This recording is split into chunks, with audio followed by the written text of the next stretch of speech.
Kaiser Phoenix, Phoenix Kane, Curly. Got a lot of nicknames now.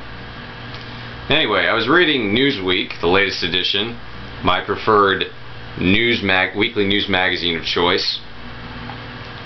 And there was an article I read called "It's Time to Pony Up: Why Good Websites Shouldn't Be Free." This is by Daniel Lyons, and it is on page 29 of the August 3rd, 2009 edition of Newsweek, entitled "The Recession is Over, asterisk." Basically, it's talking about Internet 2.0 and some of the issues that face it, namely websites such as Facebook, YouTube, and a little bit of Twitter, mostly Facebook and YouTube.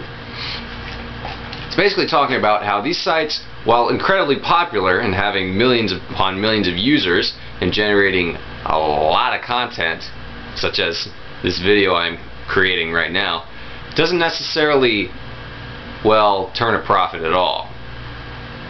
For example, he states in this column that Facebook has 250 million members, making it one of the biggest sites on the internet. At the same time, it takes in about 300 to 500 million a year from advertising. It doesn't actually make a dime of profit. I wonder how it exists if it doesn't, but YouTube, another website owned by Google now at this point. It does sell ads, and it operates at a loss. Both of these things have a lot of people that use it. A lot of members on Facebook, a lot of people that post videos such as this video that I'm making right now on YouTube. All those members and all those videos make it very hard to maintain the website and maintain the services for all those users. At the same time, none of those users are paying any money. So he suggests that these websites actually charge for their services, even at the risk of alienating and downright losing a lot of their members. Facebook, 250 million people. A lot of those people don't want to pay for it. They just don't. Why would they? Why would you go from something that's free to something that you have to pay for? It's not exactly a deal we appreciate. We like prices getting lower. We like wages getting higher. We like improvements. We don't like what we view as steps backward. So, I, for one, I don't think I would pay for Facebook. I don't know. It is getting very useful. It is a good way to keep in contact with people. It's a good way to message people. Facebook itself kind of is kind of slowly taking the functions of a lot of other websites. For example, I use it to upload a bunch of photos to and share them with people, such as a website like Photobucket. It's the same thing. I use it to, well, I mean, it's got a status update feature, which is basically what Twitter is. So I don't know what those 40 million users on Twitter are doing, but that's basically what Facebook is.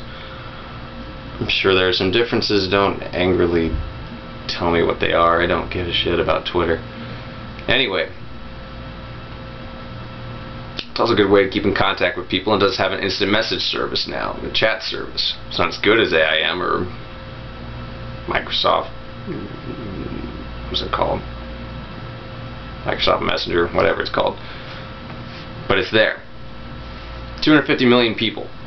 He's arguing that even if 5% of that, 12.5, math.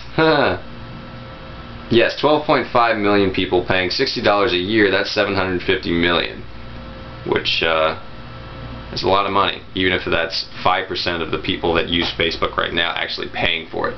I figured there might be a little more than that, but he's got a point. Basically, if these websites charge, they're going to get a profit just from the people that, obviously the people pay for it, but it's also a lot less load on the server if all the freeloaders are gone. So that's good for them too. I don't necessarily like that thing. I like the whole Internet 2.0 thing, where there's free websites that do something really cool. I like the fact that I can upload my views and opinions and weird-ass videos and things, God forbid, I might want to like make an actual movie. I can post it on YouTube. That's really cool. I like that. Yeah, it doesn't necessarily pay the bills for the company, but I don't know. It's just another piece of evidence that shows that in order for a company to be successful, they have to care about themselves more than the consumer. They can't necessarily It's just sad. It's like InBev taking over Anheuser-Busch and slashing all the good things about the company, you know what I mean? It seems like in order for a company to be successful today, it has to be cutthroat, it has to be a machine, it can't be human, it can't have a soul, it can't appeal to people sometimes. I don't like that.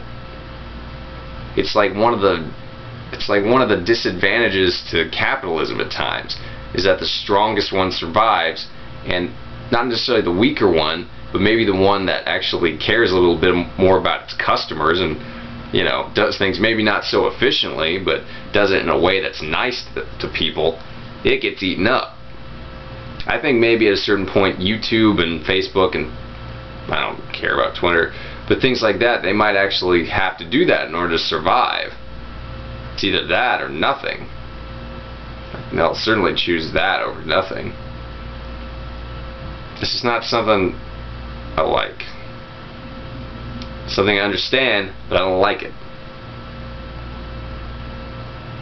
For a lot of these guys, advertising is the only way to get money. God knows I hate advertising just as much too, you know? I know advertisers don't necessarily like the fact, like on YouTube, that they're having an ad placed by somebody like me on their screen, you know? They don't like that. They want to place it by something like a Family Guy episode or a movie. And those things are slowly coming onto YouTube, but not that quick. They're over on Hulu, which is actually making a profit. I don't really know on Hulu because my computer can't handle it, but it's making a profit.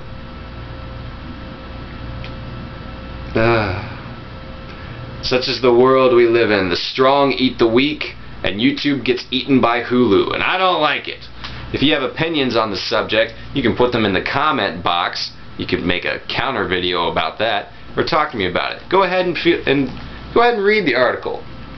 Daniel Lyons, he has he's the Newsweek's technology columnist. He's also the author of the Fake Steve Jobs blog. So go ahead and read it. Discuss. I might want to discuss with you. It'll be fun. I'll see you next time.